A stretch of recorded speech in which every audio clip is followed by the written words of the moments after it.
અને જથ્થો ક્યાં સાચવવો, ક્યાં સપ્લાય કરવો, એટલે માલ પહોંચાડવો, કેટલા સમયમાં પહોંચાડવો, આ બધી બાબતો ખૂબ જ અગત્યની છે.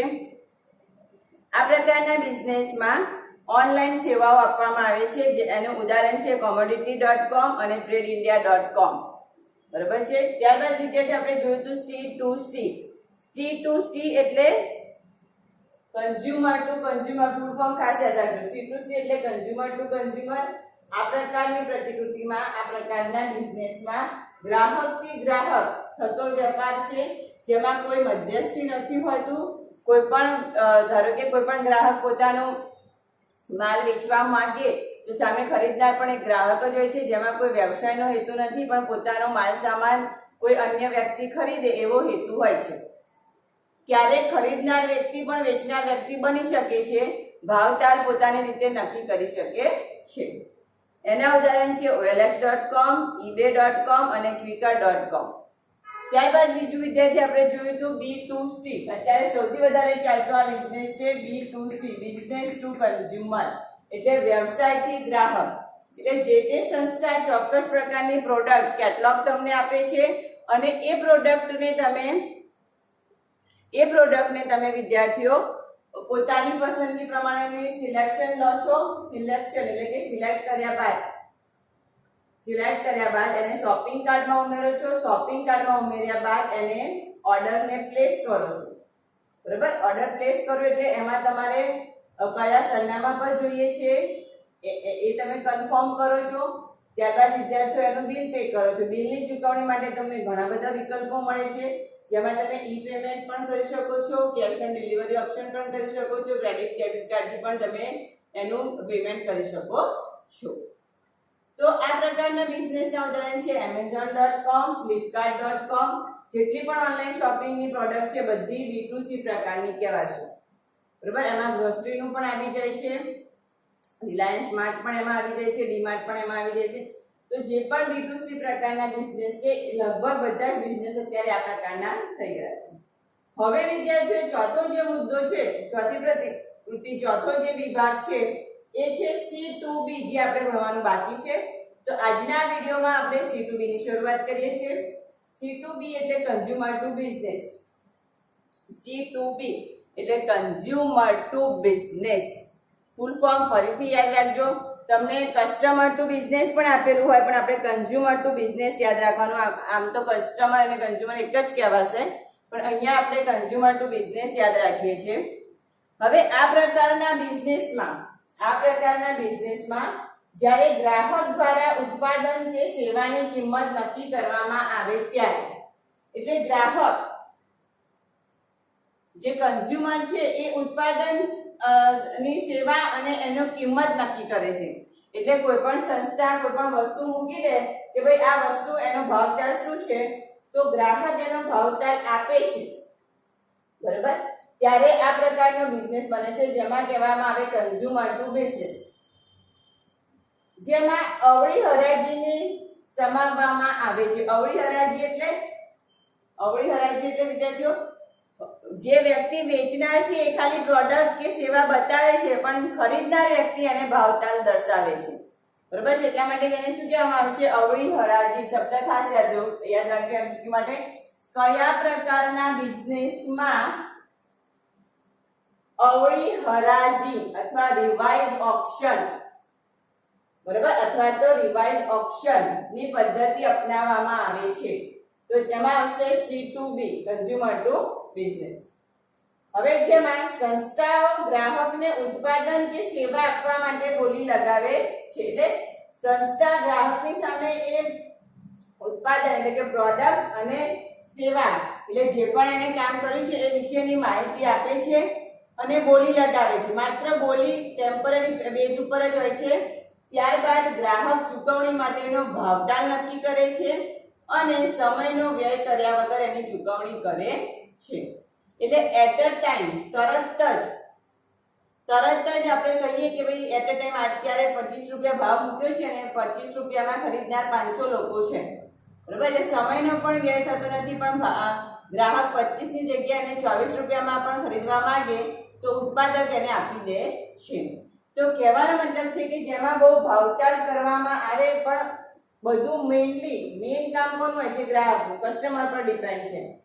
ઉત્પાદક અથવા તો જે પ્રોડક્ટ કરે છે એ વ્યક્તિ, એ સંસ્થા બહુ ભાવતાલ કરવામાં અથવા તો ભાવ મૂકવામાં ભાર રાખતી નથી.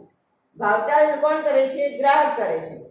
અને સમયનો વ્યય થયા વગર એ બોલી નક્કી કરી દેવામાં આવે છે, જેનાથી ગ્રાહક અને સંસ્થા બંને વચ્ચે લવચિકતા એટલે કે ફ્લેક્સિબિલિટીનો વધારો થાય છે. એટલે કે બંને પોતાના માર્જિનનું ધ્યાન રાખે છે. ધારો કે મેં 25 રૂપિયા ભાવ મૂક્યો છે, પણ 25 રૂપિયાની બદલે એ 24 રૂપિયામાં વસ્તુ જશે તો પણ મને કોઈ નુકસાન નથી. તો આવા કેસમાં મારું કામ પણ સચવાઈ જાય અને ગ્રાહકનું પણ સચવાઈ જાય છે. તો એવી વિચારધારાથી આ પ્રકારનો બિઝનેસ શરૂ થાય છે. જેમાં તમારે શબ્દ બીજો એક ખાસ એમસીક્યુ યાદ રાખવાનો છે કે કયા પ્રકારના બિઝનેસમાં ફ્લેક્સિબિલિટી દર્શાવવામાં આવે છે. તો એમાં જવાબ આવશે C2B. અથવા એવી રીતે પ્રશ્ન પૂછવામાં આવે કે C2B કેવા પ્રકારનો બિઝનેસ છે. તેમાં હોય ગ્રાહક અને સંસ્થા વચ્ચે ફ્લેક્સિબિલિટી, ગ્રાહક અને ગ્રાહક વચ્ચે ફ્લેક્સિબિલિટી, સંસ્થા અને સંસ્થા વચ્ચે ફ્લેક્સિબિલિટી, અને આપેલ તમામ અથવા આપેલ પૈકી એક પણ નહીં. તો તમારે શું યાદ રાખવાનું છે? ગ્રાહક અને સંસ્થા બંને વચ્ચે ફ્લેક્સિબિલિટી. હવે એના ઉદાહરણ જુઓ. bitstall.com અને zitli.com. હવે વિદ્યાર્થીઓ, આ પણ તમારે કોમર્સ બેકગ્રાઉન્ડ માટે વપરાતી બંને વેબસાઇટ છે, બરાબર? જ્યારે આપણે શેર બજારની વાત કરીએ છીએ ત્યારે ચોક્કસ પ્રકારના શેરનો ભાવ ગવર્નમેન્ટ આપે છે અને એમાં ગ્રાહક પોતાની પસંદગી પ્રમાણેનો ભાવ મૂકી અને રિપ્લાય આપે છે. આ પ્રકારનો બિઝનેસ સંપૂર્ણપણે ઓનલાઈન બિઝનેસ ગણવામાં આવે છે, જેમાં ગ્રાહકને પોતાનો ભાવ તાલ મૂકવાની સગવડતા હોય છે. તમને એક તાજેતરનું જ ઉદાહરણ આપું વિદ્યાર્થીઓ, તો હમણાં જ ગુજરાત ગવર્નમેન્ટે માસ્ક અને સેનિટાઈઝરનું એક ટેન્ડર બહાર પાડ્યું હતું, જેને ઈ ટેન્ડર તરીકે ઓળખવામાં આવે છે. આ ટેન્ડરમાં ગવર્નમેન્ટે કોઈ જ ભાવતાલ નહીં, ખાલી કેટલો માલ છે, કેટલો જથ્થો વેપારીએ અથવા ગ્રાહકે ખરીદવાનો છે, માત્ર એટલી જ ઇન્ફોર્મેશન આપી હતી અને ટેન્ડરની છેલ્લી તારીખ કઈ છે એ ભરવા માટેની માહિતી આપી હતી, બરાબર? ટેન્ડર કયું હતું? માસ્ક અને સેનિટાઈઝરનું કેટલો જથ્થો ખરીદવાનો છે એ બાબત હતી. ત્રીજી બાબત એની છેલ્લી તારીખ કઈ હતી, અને ચોથી બાબત કે કઈ વેબસાઇટ પરથી તમે આ કામ કરી શકશો. બસ આ ચાર જ બાબત ગવર્નમેન્ટે દર્શાવી હતી. એના પરથી જે તે વ્યાપારીને આમાં રસ હોય, આ પ્રકારના ટેન્ડરમાં જે વેપારી ઇન્ટરેસ્ટ ધરાવતો હોય એ વેપારીએ આ ફોર્મ ભર્યું અને પોતાની જાતે જ એક માસ્ક પેટે થતો ભાવ અને જથ્થા પેટે થતો ભાવ દર્શાવ્યો. એમાંથી ગ્રાહકને અને સંસ્થાને બંનેને ફાયદો થાય એ રીતનું ટેન્ડર કોઈ એક વ્યક્તિને મળ્યું, બરાબર? હવે જે વ્યક્તિને મળ્યું છે એ વ્યક્તિ આપેલો ભાવ અને સંસ્થાએ આપેલા ભાવમાં બહુ ફેર હશે નહીં, એટલે ગ્રાહકને પણ પરવડે અને સંસ્થાને પણ પરવડે, બંને રીતે ફ્લેક્સિબિલિટી હોય એ પ્રમાણે આ કામ થયું કહેવાય. તો આ પ્રકારના બિઝનેસને આપણે શું કહે છે? C2B. એનું ઉદાહરણ છે jetly.in અને bitstall.com. bitstall સૌથી વધારે શેર બજારમાં વપરાતો શબ્દ છે bits. કદાચ તમે સાંભળ્યું હશે bits, BIDS, bits, બરાબર? bits એટલે ભાવતાલ. ચોક્કસ પોઈન્ટ ઉપર શેર બજારમાં 1 પૈસાની પણ વેલ્યુ છે, ખાસ ધ્યાન રાખજો. જે ગવર્નમેન્ટના ટેન્ડર આવે છે એમાં 1 પૈસા અથવા 95 પૈસાનો પણ ભાવ ફેર હોય તો ટેન્ડર બીજા કોઈ વ્યક્તિને મળી જાય. કહેવાનો મતલબ છે કે માઇનોર ચેન્જીસ હોય તેમ છતાં આપણે આપણા હાથમાંથી બિઝનેસ ગુમાવી શકીએ છીએ. તો આવા પ્રકારના જે બિઝનેસ થાય છે જે ગ્રાહક માટે છે, ગ્રાહક પોતાનો ભાવતાલ આપી શકે છે અને સમયનો વ્યય કર્યા વગર તરત જ આ ટેન્ડર અથવા તો આ પ્રકારના બિઝનેસ ની શરૂઆત થઈ જાય છે. તો આ પ્રકારનો બિઝનેસ C2B તરીકે ઓળખાય છે. ખ્યાલ આવશે વિદ્યાર્થીઓ? જ્યારે આપણે રિવિઝન કરીશું આ ચેપ્ટરનું ત્યારે ફરીથી હું તમને આ બધાના ડિફરન્સ બતાવીશ, મેઇન કયા ટોપિક તમારે યાદ રાખવાના છે એ પણ હું તમને સમજાવીશ. અત્યારે હાલ તમારે એટલું યાદ રાખવાનું છે કે ઈ કોમર્સ બિઝનેસ મોડલમાં કેટલી પ્રતિકૃતિ છે? તો કે 4. B2B, C2C, B2C અને C2B એના પૂરા નામ. હવે બિઝનેસ ટુ બિઝનેસ એટલે શું? વ્યવસાયથી વ્યવસાય, કે ભાવ આપ્યો અને ખરીદી લીધો. એક વ્યક્તિએ એક સંસ્થાએ ભાવ મૂક્યો અને બીજી સંસ્થાએ ભાવ ખરીદી લીધો. ઉદાહરણ તરીકે જો એને એક સિમ્પલ તમને હું ઉદાહરણ સમજાવું તો વિદ્યાર્થીઓ B2B નું તો જો commodity.com છે, tradeindia.com છે, બરાબર. તો ધારો કે રિલાયન્સે ભાવ મૂક્યો, તો રિલાયન્સે જેવો ભાવ મૂક્યો એવો તરત જ બિરલા કંપનીએ, બિરલા સંસ્થાએ ખરીદી લીધો, બરાબર. એટલે એક સંસ્થા બીજી સંસ્થાને તરત જ ભાવ આપી દે છે, કામ આપી દે છે. બીજું ઉદાહરણ કહું તો કે એક સંસ્થા ખાલી રો મટીરીયલ ભેગું કરે છે, અને બીજી સંસ્થા એના માટેનું કેમિકલ તૈયાર કરે છે. તો રો મટીરીયલ સીધું કેમિકલ કંપનીને મળી ગયું, બરાબર. તો આ શું થયું? બિઝનેસ ટુ બિઝનેસ, એટલે એક સંસ્થા બીજી સંસ્થાને જ આપે છે, વચમાં કોઈ ગ્રાહક આવતો નથી. ત્યારબાદ વિદ્યાર્થીઓ છે C2C, જેને અમે કન્ઝ્યુમર ટુ કન્ઝ્યુમર કહીએ છીએ, જેમાં કોઈ વેપારી કે કોઈ સંસ્થા નથી કામ કરતી, પણ ગ્રાહક જ કામ કરે છે. OLX.com તમારે એ ઉદાહરણ ખાસ યાદ રાખવાનું, જેના પરથી તમને આખી મોડલ્સ વિશે ખ્યાલ આવી જશે. ત્યારબાદ વિદ્યાર્થીઓ આપણે ભણી ગયા B2C. તો B2C માં બિઝનેસ ટુ કન્ઝ્યુમર, જેમાં સંસ્થા પ્રોડક્ટ પણ આપે છે અને ભાવ પણ નક્કી કરે છે. જો ગ્રાહકને એ ભાવમાં પોસાય તો જ એ ખરીદશે, બરાબર. બાકી તો એ વાત પોસિબલ બનશે જ નહીં. ધારો કે એમેઝોન વાળાએ કોમ્પ્યુટરની બુક આપી છે 150 રૂપિયામાં, તમે કહેશો 100 રૂપિયામાં આપો, તો એ પોસિબલ નથી. એટલે ગ્રાહક માત્ર ખરીદનાર જ બને છે, પૈસા ચૂકવણી માટે એનો ઉપયોગ થાય છે, બાકી ભાવતાલ માટે એનો ક્યાંય ઉપયોગ થતો નથી. ત્યારબાદ વિદ્યાર્થીઓ C2B છે, જેમાં સંસ્થા એક વખત તો ભાવ આપી દે છે, પણ ગ્રાહક પોતાની રીતે એમાં બાંધછોડ કરાવીને કામ કરે છે. એટલે કે ગ્રાહક પોતાની રીતે ભાવતાલ આપે છે. મેં તમને એક સરસ ઉદાહરણ અત્યારનું તાજેતરનું જે આપી દીધું છે ઈ-ટેન્ડરનું, બરાબર. તો એ કહેવાશે C2B, જે છે ઉદાહરણમાં jetly.in અને bitstall.com. વિદ્યાર્થીઓ આ જે બધા વેબસાઇટના નામ ઉદાહરણ તરીકે તમને આપેલા છે ને, બધી વેબસાઇટ તમે ગૂગલમાં એક વખત ખોલીને જોજો, એટલે તમને ખ્યાલ આવશે કે શું કહેવા માંગે છે આ વેબસાઇટ. ખાલી તમે વેબસાઇટનું વ્યૂ કરજો, ખોલીને જોશો એટલે તમને ખ્યાલ આવશે કે વેબસાઇટ કેવા પ્રકારની સેવા આપે છે, આ સંસ્થા કેવા પ્રકારની છે, ખ્યાલ આવશે વિદ્યાર્થીઓ. તો હવે ઈ-કોમર્સ બિઝનેસ મોડેલમાં આપણે આગળ જોઈએ. આ જે 4 પ્રતિકૃતિ વિશે આપણે વાત કરી છે એ મુખ્ય 4 પ્રતિકૃતિ છે. આ સિવાય દરેક કન્ટ્રીની ગવર્નમેન્ટ પણ પોતાની ખાસ સેવાઓ આપતી હોય છે.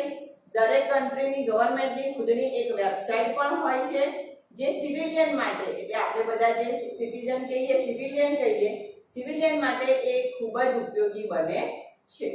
તો આવી કેટલીક વેબસાઇટ વિશેની હવે આપણે ચર્ચા કરવાની છે. તો આ તમને ખ્યાલ આવી ગયો છે C2B નો.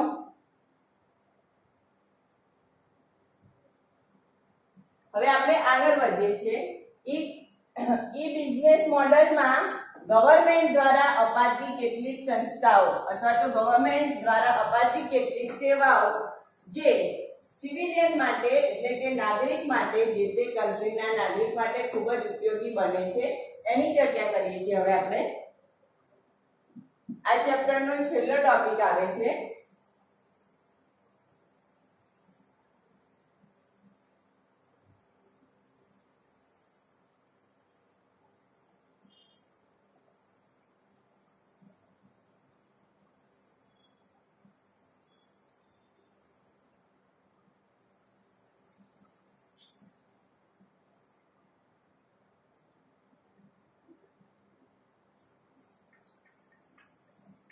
ગવર્નમેન્ટ દ્વારા થતા ઈ-કોમર્સ મોડેલ.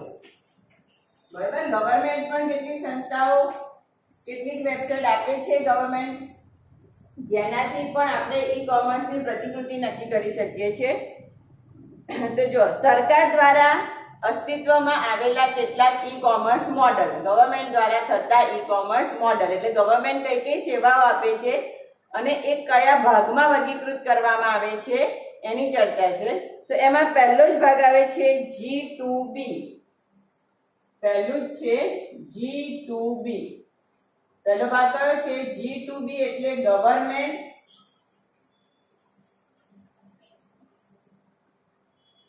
To business.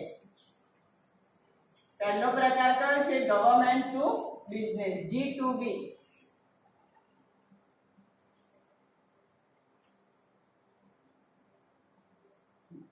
પહેલો જ પ્રકાર છે ગવર્નમેન્ટ ટુ બિઝનેસ. તો જુઓ, આ પ્રકારમાં G2B માં સરકારી વેબસાઇટના વિશાળ નેટવર્કનો ઉપયોગ કરવામાં આવે છે. સરકારી વેબસાઇટના એટલે ગવર્નમેન્ટ વેબસાઇટના વિશાળ નેટવર્કનો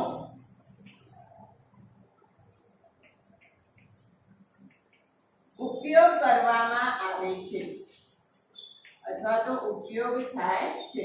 ગવર્નમેન્ટનું ખુદનું એક નેટવર્ક હોય છે અથવા તો વેબસાઇટ ચોક્કસ પ્રકારની હોય છે કે જેનો વિશાળ પ્રમાણમાં આપણે ઉપયોગ કરીએ છીએ.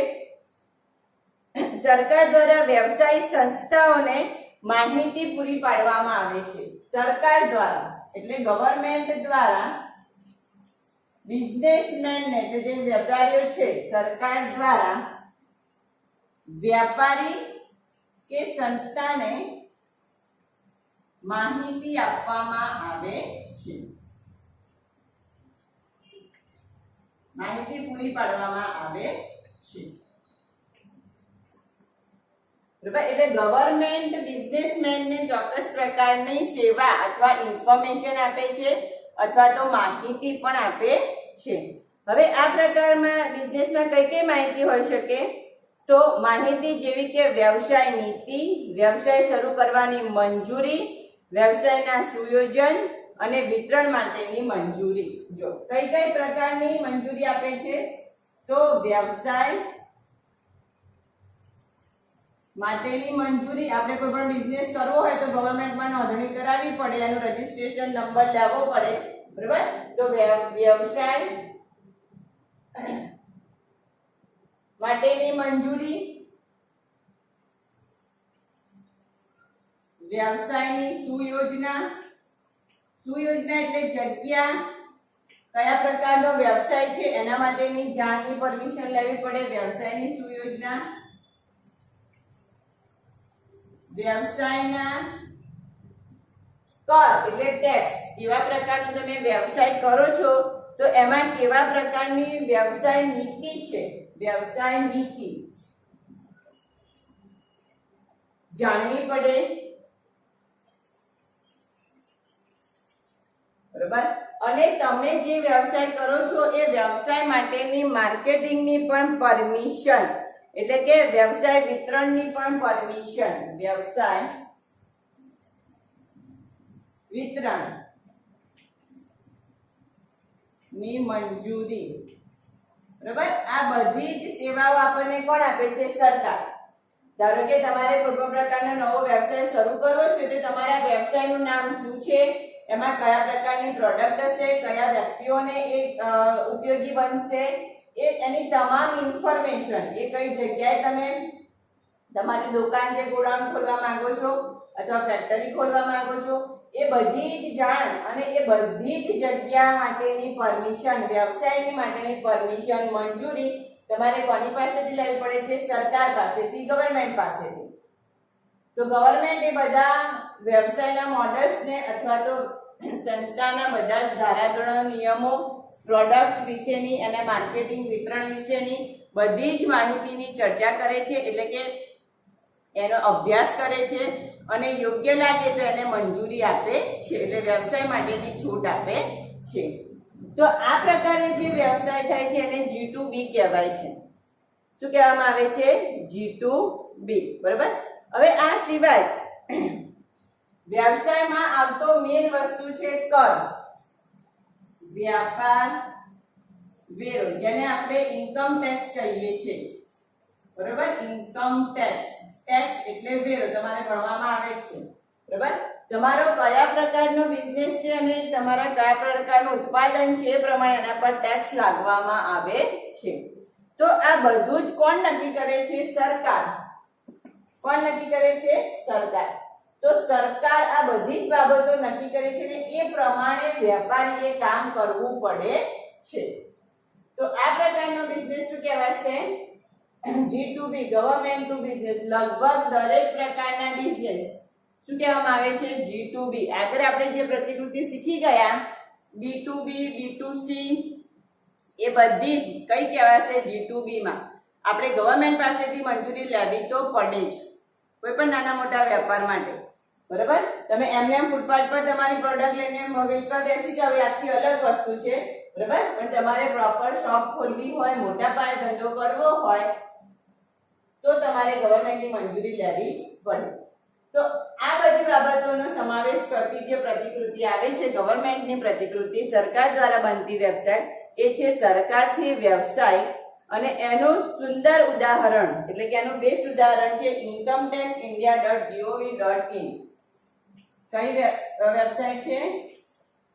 incometaxindia.gov.in. www.incometax. બરાબર? www તો તમને ખબર જ છે www.incometaxindia.gov.in. ઇન્કમટેક્સ ઇન્ડિયા એટલે ઇન્ડિયાની સરકાર, ભારતીય સરકાર દ્વારા બનતા ગવર્નમેન્ટના સરકાર દ્વારા બનતા ટેક્સના નિયમો અને એની કેટેગરી. બરાબર? આ બધું જ કઈ વેબસાઇટ પરથી તમને જોવા મળે છે? incometaxindia.gov.in પરથી. બરાબર? તો આનું બેસ્ટ ઉદાહરણ થશે. હવે આ વેબસાઇટ શું કરે છે? તો આ વેબસાઇટ કરવેરાને લગતા તમામ ફોર્મ રિટર્ન ઓનલાઈન ભરવાની સુવિધા આપે છે. બરાબર? ટેક્સ ભરવા માટેના ફોર્મ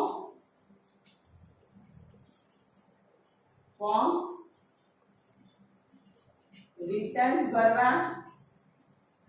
બરાબર? જેની ઓનલાઈન સુવિધા આપે છે. તમારે કોઈ ઓફિસ કચેરીમાં જવાની જરૂર નથી, તમે ઓનલાઈન જ આ કામ કરી શકો છો. બરાબર? ગવર્નમેન્ટમાં પણ તમે કોઈ ન્યૂઝ ચેનલ કે ટીવી ચેનલ જોતા હશો તો એમાં એડવર્ટાઇઝ બતાવે છે વચ્ચે વચ્ચે કે તમે ઓનલાઈન ટેન્ડર ભરી શકો છો, ઓનલાઈન તમારું રિટર્ન ફાઇલ કરી શકો છો. ખ્યાલ આવશે? તો આ પ્રકારની જે સેવા આપે છે શું કહેવાશે? G2B. તમારે ખાસ એનું પૂરું નામ યાદ રાખવાનું છે અને એ વેબસાઇટનું નામ યાદ રાખવાનું છે incometax. www.incometaxindia.gov.in. ત્યારબાદ વિદ્યાર્થીઓ આવે છે બીજો પ્રકાર ગવર્નમેન્ટ ટુ સિટીઝન, સરકારથી નાગરિક. આટલો ખ્યાલ આવી ગયો છે? બરાબર? હવે આગળ જોઈએ બીજો પ્રકાર ગવર્નમેન્ટ ટુ સિટીઝન. સિટીઝન એટલે આપણે બધા નાગરિક. સરકાર નાગરિકને કયા પ્રકારની સેવા આપશે?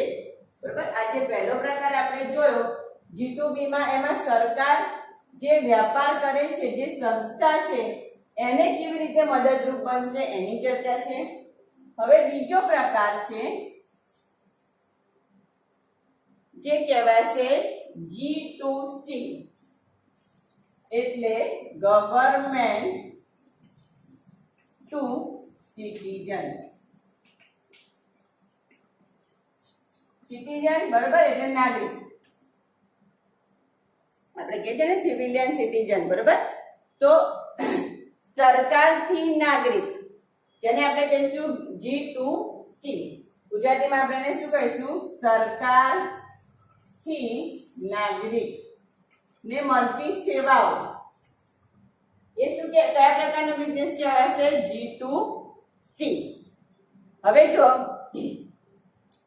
સરકારથી નાગરિક એટલે G2C ગવર્નન્સ નો એક ભાગ છે. ઈ ગવર્નન્સ નો એક ભાગ છે, ખાસ યાદ રાખજો. ઈ ગવર્નન્સ નો એક ભાગ છે. ઈ ગવર્નન્સ એટલે ઓનલાઈન થતા કામ, ઓનલાઈન થતી સેવાઓનો એ એક મુખ્ય ભાગ છે, જેમાં વ્યવસાય પ્રતિકૃતિ હેતુ સ્વતંત્ર નાગરિકને અસરકારક સેવાઓ પૂરી પાડવામાં આવે છે. અસરકારક સેવાઓ એટલે કલ્યાણકારી કાર્યક્રમો વિશેની નોંધ કરવામાં આવે છે. એટલે આ પ્રકારના બિઝનેસમાં શું થાય છે? આ પ્રકારની પ્રતિકૃતિમાં કે ગવર્નમેન્ટ સરકાર, જે વ્યવસાય પ્રતિકૃતિ હેતુ સ્વતંત્ર નાગરિકને અસરકારક સેવાઓ પૂરી પાડવામાં આવે છે. અસરકારક સેવાઓ એટલે કલ્યાણકારી કાર્યક્રમો વિશેની નોંધ કરવામાં આવે છે. એટલે આ પ્રકારના બિઝનેસમાં શું થાય છે? આ પ્રકારની પ્રતિકૃતિમાં કે ગવર્નમેન્ટ સરકાર નાગરિક સામે એના થતા કાર્યક્રમની જાણ આપે છે. તમને ઉદાહરણ કહું તો વાઇબ્રન્ટ ગુજરાત, નવરાત્રી મહોત્સવ, પછી ડિસેમ્બર મહિનામાં પણ આવે છે કોમર્શિયલ મીટ, બરાબર. એ બધા અલગ અલગ પ્રકારના વ્યવસાય, કાઇટ ફેસ્ટિવલ જે આપણે અમદાવાદમાં પણ થાય છે, આખા ગુજરાતમાં પણ થાય છે, બરાબર. તો કહેવાનો મતલબ છે કાઇટ ફેસ્ટિવલ છે, જે વાઇબ્રન્ટ ગુજરાતના બધા પ્રોગ્રામ્સ છે, યોગ ડે થાય છે. તો આ બધા દિવસની જાણ, એ બધા દિવસ માટે સરકાર ખુદ ચોક્કસ પ્રકારની જગ્યા નક્કી કરે છે, દિવસ નક્કી કરે છે, અને એ જે સેવા આપે છે એ સેવા દરેક નાગરિક માટે કોમન છે. પણ એ ક્યારે શરૂ થશે, ક્યારે પૂરું થશે, એમાં કયા કયા નિયમ છે, નાગરિકે કઈ રીતે આવવાનું છે, કદાચ જેમાં ટિકિટ પાસ સિસ્ટમ હોય તો કેટલા રૂપિયા છે, એ બધાની જાણ સરકાર તમને કરે છે, નાગરિકને કરે છે. એટલે આ કેવો છે, ઓપનલી એક મોડેલ છે કે જેમાં કોઈ પણ સિવિલિયન, કોઈ પણ સિટીઝન આ વસ્તુ જોઈ શકે છે, સરકારની થતા કાર્યક્રમની જાણ મેળવી શકે છે. તો આવા પ્રકારની પ્રતિકૃતિ શું કહેવાય છે વિદ્યાર્થીઓ? G2C, ગવર્નમેન્ટ ટુ સિટીઝન, બરાબર. આ વ્યવસાય પ્રતિકૃતિમાં નાગરિક એક સ્વતંત્ર રીતે મળતી સેવાઓ જોઈ શકે છે, એટલે કે સરકાર દ્વારા મળતી સેવાઓ સ્વતંત્ર રીતે જોઈ શકે છે, જાણી શકે છે અને જાણી શકે છે, બરાબર. હવે ધારો કે આપણે વાઇબ્રન્ટ ગુજરાત છે તો નવરાત્રી મહોત્સવ છે, તો નવરાત્રી મહોત્સવ અમદાવાદમાં જીએમડીસી ગ્રાઉન્ડમાં દર વર્ષે યોજાય છે, બરાબર છે. તો જે નવરાત્રી મહોત્સવ યોજાય છે તો સરકારે તમને જાણ કરી કે આ તારીખથી નવરાત્રી મહોત્સવ આવશે, ન્યૂઝપેપરમાં પણ એની એડ આવે છે, બરાબર, રેડિયોમાં પણ એની એડવર્ટાઇઝ આવતી હોય છે. તો એ કઈ જગ્યાએ શરૂ થવાનું છે, કઈ તારીખથી શરૂ થવાનું છે, એમાં કયા કયા કાર્યક્રમ રાખવામાં આવ્યા છે, તો એ બધી જ જાણ તમને ગવર્નમેન્ટ કરે છે. તો આ બધી જે સેવાઓ આપે છે એમાં નાગરિક સ્વતંત્ર રીતે કામ કરે છે, જોઈ શકે છે અને માણી શકે છે, જાણી શકે છે. તો એવો જે પ્રતિકૃતિ છે કહેવાય છે G2C, ગવર્નમેન્ટ ટુ સિટીઝન, બરાબર. હવે જો આ સિવાય ચોક્કસ પ્રકારના અરજીપત્રક, ઉદ્દેશની પૂર્તિ પણ ના ફોર્મ પણ હોય છે. હવે એનું ઉદાહરણ છે, બેસ્ટ ઉદાહરણ છે Gujarat state wide area network નામનું પોતાનું એક નેટવર્ક ગવર્નમેન્ટે બનાવ્યું છે. ગુજરાત સ્ટેટ, આ ફૂલ ફોર્મ ખાસ યાદ રાખજો, ગુજરાત સ્ટેટ જીસ્વાન, એને આપણે શોર્ટમાં શું કહીએ છીએ? જીસ્વાન, Gujarat state wide area network. Gujarat state wide area network, જીસ્વાનનું ફૂલ ફોર્મ ખાસ યાદ રાખજો, દર વખતે બોર્ડના એમસીક્યુમાં આ પ્રશ્ન પૂછાય છે વિદ્યાર્થીઓ, બરાબર. હવે એનું એ વેબસાઇટ આપણી પ્રતિકૃતિમાં આપણે જોઈએ www.giswan.gov.in, www.giswan.gov.in, બરાબર. એ વેબસાઇટનું નામ છે www.giswan.gov.in. હવે આ વેબસાઇટ તમે ખાસ ખોલજો, બધાને રિક્વેસ્ટ છે કે તમે બીજી કોઈ વેબસાઇટ જુઓ કે ના જુઓ, એક સમય YouTube પર કોઈ વિડિયો ના જોતા, પણ આ જીસ્વાનની વેબસાઇટ ખોલીને જોજો. તો ગુજરાત ગવર્નમેન્ટે બહુ સરસ આ વેબસાઇટ બનાવી છે વિદ્યાર્થીઓ. એમાં સમગ્ર ગુજરાતના દરેક દેશ એટલે કે દરેક પ્રદેશની માહિતી છે, દરેક સિટીની માહિતી છે, એના પોપ્યુલેશનની માહિતી, ગુજરાત ગવર્નમેન્ટ દ્વારા થતા નવા નવા પ્રોજેક્ટની માહિતી, બધા જ પ્રકારની માહિતી આ વેબસાઇટમાં તમને જોવા મળશે. અને જો એમાં કેટલાક પ્રકારના ઓપન ક્વેશ્ચન ફોર્મ પણ હોય છે કે તમારે હજુ માહિતી કોઈ ચોક્કસ એરિયાની આપવી હોય તો તમે એ ફોર્મ ભરો અને માહિતી આપી શકો છો. એટલે નાગરિકને ખૂબ જ ઓપનલી ગવર્નમેન્ટની સ્કીમ વિશેની ખ્યાલ આવે એ પ્રકારનો આ બિઝનેસ છે. અને ત્રીજો આમાં છેલ્લો એક મુદ્દો આવે છે વિદ્યાર્થીઓ, ત્રીજો પ્રકાર હતો, પહેલો આપણે જોયો G2B ગવર્નમેન્ટ ટુ બિઝનેસ, બીજો પ્રકાર આપણે જોયો G2C ગવર્નમેન્ટ ટુ સિટીઝન, અને ત્રીજો પ્રકાર છે G2G જેને કહેવાય છે ગવર્મેન્ટ ટુ ગવર્મેન્ટ. હવે જો આનું નામ જ તમે જોઈ લો, government to government. Government to government એટલે સરકારથી સરકાર, સરકારથી સરકાર. એટલે એક સરકારી સંસ્થા કે એજન્સી અન્ય સરકારી સંસ્થા કે એજન્સીને માહિતી આપે છે. બરાબર? એક સરકારી સંસ્થા અથવા તો એજન્સી અન્ય સરકારી, જો ખાસ યાદ રાખજો, સરકારી સંસ્થા કે એજન્સીને માહિતી આપે છે. હવે આ ગવર્નમેન્ટ વચ્ચે જ થતું કામ છે. બરાબર? ગવર્નમેન્ટ ટુ ગવર્નમેન્ટ એટલે ગવર્નમેન્ટ વચ્ચે જ થતું કામ છે. એક સરકારી સંસ્થા અન્ય સરકારી સંસ્થાને જે માહિતી આપે છે, બરાબર, એ શું કહેવામાં આવશે? G2G.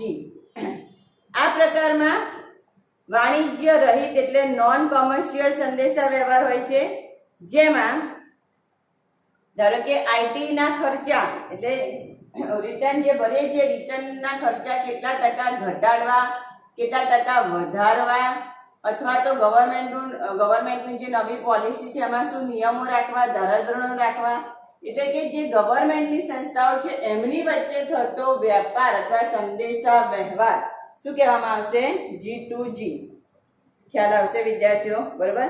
એમાં કાર્યાલયોની સુયોજના, હવે એનું ઉદાહરણ તમને સમજાવી દઉં.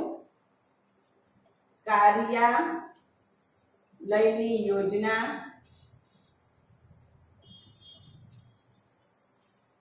મીટિંગનો સમય, આઈટી રિટર્ન્સના ભાવ વગેરે. બરોબર? આમાં ગવર્નમેન્ટની એક સંસ્થા બીજી સંસ્થાને જે કામ અથવા સંદેશા વ્યવહાર આપે એ ગણવામાં આવશે. હવે જો વિદ્યાર્થી આમાં આગળ આ એક છેલ્લો જ પોઈન્ટ છે, આપણે આને કમ્પ્લીટ કરી દઈએ. જુઓ, G2G માં ગવર્નમેન્ટ ટુ ગવર્નમેન્ટમાં સરકારી સંસ્થા અન્ય સરકારી સંસ્થાને જે માહિતી આપે છે, ધારો કે કાર્યાલયની યોજના કે ભાઈ આ કાર્યાલયમાં આજે આ મીટિંગ છે, ગવર્નમેન્ટના જ માણસો હોય, બહારનું કોઈ ગ્રાહક નહીં, કોઈ એમાં સિટીઝન સિવિલિયન એન્ટર